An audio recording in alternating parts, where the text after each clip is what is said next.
If you're having a kitchen island, there are a few things to think about. Assemble the cabinet stabilizers to make your kitchen island stable.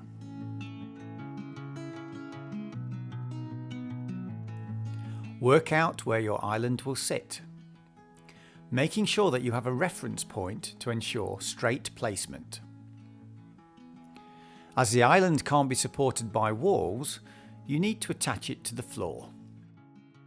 Add some temporary tape under each leg, marking the perimeter of each leg sleeve as accurately as you can. Use the kitchen island installation kit. Attach the anchoring fittings to the floor. Make sure you don't damage any water or heating pipes or electricity cables hiding underneath the floor.